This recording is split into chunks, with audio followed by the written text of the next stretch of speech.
Komisi 4 DPRD Bandar Lampung, lakukan mediasi di kasus Rumah Sakit Hermina. Komisi 4 Dewan Perwakilan Rakyat Daerah Kota Bandar Lampung mediasi bersama pihak Rumah Sakit Hermina, BPJS Kesehatan Kota Bandar Lampung, dan Dinas Kesehatan terkait pelayanan di Rumah Sakit Hermina yang kurang baik. Rizaldi Adrian selaku Ketua Komisi 4 mengatakan, bahwa pihaknya mendengar keluhan masyarakat karena ada isu, bahwa pelayanan di Rumah Sakit Hermina kurang baik. Pada intinya, kami dari DPRD Kota Bandar Lampung, mendengar keluhan dan isu masyarakat Kota Bandar Lampung, kata Rizaldi Adrian saat di ruang rapat DPRD Kota Bandar Lampung, Jumat tanggal 20 Mei tahun 2022.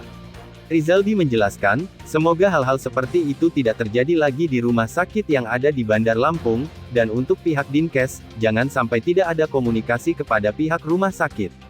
Dengan kejadian seperti ini, kami juga akan melakukan kunjungan langsung ke pihak rumah sakit, agar tidak terjadi lagi keluhan masyarakat terkait masalah pelayanan, jelasnya. Ditambahkan Ali Wardana selaku anggota Komisi 4, Alhamdulillah di pagi hari ini kita bisa bersilaturahmi, dan di dalam silaturahmi ini, kita bisa saling kenal, masalah ini tidak akan besar apabila komunikasi kita saling terjalin. Karena pasien ini pengen dimanusiakan, kata Ali Wardana. Pihaknya juga mencoba untuk mencari jalan tengahnya, dari fakta yang disampaikan bahwa dari Dinas Kesehatan telah melakukan pengawasan. Pengawasan seperti apa yang sudah dilakukan oleh pihak Dinas Kesehatan, karena, setiap tahun Dinas Kesehatan ada dananya, tambah Ali Wardana.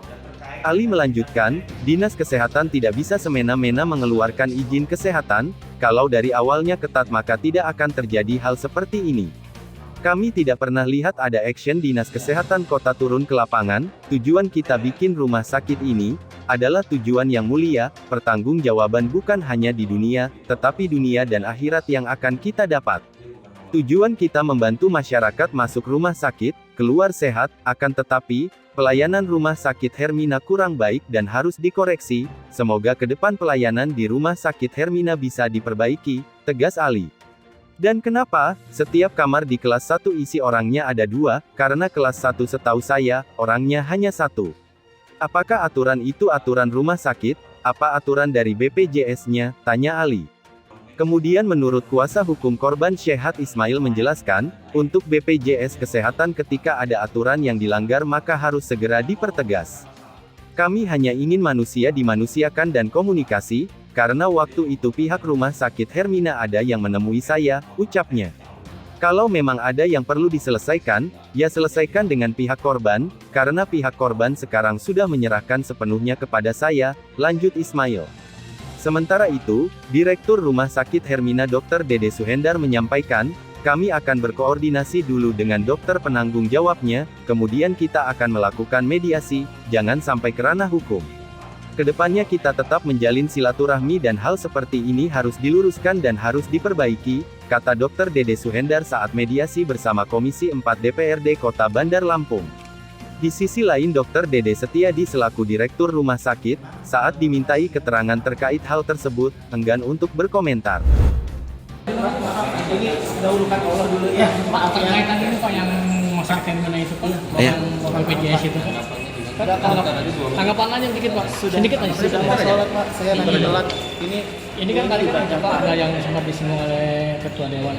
Itu nanti sudah dijelaskan di Dewan tadi Pak. Nanti.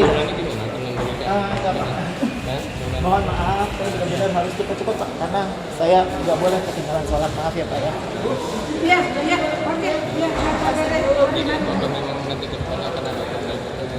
Perbaikan pasti, cuman ya itu nanti dari Dewan ya Pak ya. Kita kan sudah berkomunikasi dengan Pak, mohon maaf Pak, karena saya memang buru-buru. Sudah waktunya sholat. Ya. Maaf ya. Itu memang kita terima dengan kondisi lemas, terdapat mual, dan memang kita cari-cari yang lain ada sedikit nyeri di perut lah, istilahnya nyeri di perut.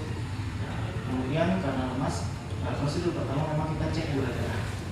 Setelah cek gula darah itu memang ternyata gula darahnya tinggi. Kemudian dilakukan oleh dokter IGD kami, dilakukan tindakan, dilakukan pemasangan infus dan pemasangan kateter yang memang gunanya untuk mengontrol cairan, untuk melihat cairan yang sudah masuk dan keluar apakah sudah cukup. Dari pihak rumah sakit ya. Cuma saya tadi benang merahnya dari keluarga pasien ini, sepertinya keluarga pasien ini dari yang berita-berita juga yang berkembang Kita bicara mengenai kesehatan, di mana ada isu pelayanan kesehatan di Kota Bandar Lampung oleh pihak swasta itu tidak maksimal. Jadi tadi kami menghadirkan stakeholders dari pihak rumah sakit swasta, dari pihak kesehatan, dari BPJS hadir di sini untuk membuka keterangan mengenai ini. Nah tadi sudah jelas bahwa yang paling utama adalah isu-isu yang beredar bicara mengenai BPJS hanya 3 hari di Kota Bandar Lampung, pelayanan di kota pihak swasta di Kota Bandar Lampung tidak maksimal, sudah terjadi dengan jelas bahwa itu tidak benar. Tetapi pada intinya adalah kami DPD Kota Bandar Lampung itu hadir di masyarakat dan mendengar isu-isu yang terjadi di masyarakat. Dan tadi kami jelas meminta kepada stakeholders, Dinas Kesehatan Kota, BPJS Kota Bandar Lampung dan pihak rumah sakit Kota Bandar Lampung untuk mengutamakan pelayanan kepada masyarakat Kota Bandar Lampung khususnya di kesehatan. Dan kami hadir dan kami minta tegas itu bahwa tidak ada lagi kejadian bahwa pasien dipulangkan karena BPJS yang habis ini, dan terutama kan di Kota Bandar Lampung kesehatan masyarakat kan dijamin. Pemerintah sudah menggelontorkan dana cukup tinggi untuk menjamin kesehatan Kota Bandar Lampung, makanya kita menjaga supaya hal-hal seperti ini tidak terjadi lagi. Bang, di hearing tadi kan terungkap bahwa sebenarnya tidak ada keprofesionalan dari pihak rumah sakit dan mengabaikan pasien. Gimana Bang? Oke. Tadi disampaikan sebenarnya bicara tidak profesional itu disampaikan adanya miskomunikasi, beda persepsi antara pasien dan dokter. Nah, tetapi sebenarnya kami tidak berusaha menjelaskan, tapi kami ada timbul suatu gapnya adalah adalah komunikasi antara dokter dengan pasien. Nah, itu kami dorong bahwa jangan lagi ada gap komunikasi. Yang disampaikan kepada rumah sakit adalah dia A, tapi yang diterima oleh pasien B. Makanya tetap kami mendorong kepada pihak rumah sakit dan pengawasan oleh Dinas Kesehatan bahwa harus ada perubahan cara komunikasi. Ya, perubahan cara komunikasi kepada pasien, dijelaskan kepada pasien dari awal, disampaikan bahwa dengan bahasa awam kan kadang-kadang bahasa rumah sakit sama bahasa orang medis sama bahasa ini kan berbeda gitu loh. Nah, itu harus ada dan itu diakuin adanya gap komunikasi itu, dan makanya kami mendorong bahwa terjadi di itu, dan kami nanti akan lihat juga tadi terlihat juga bahwa adanya minimalitas anggaran untuk pengawasan rumah sakit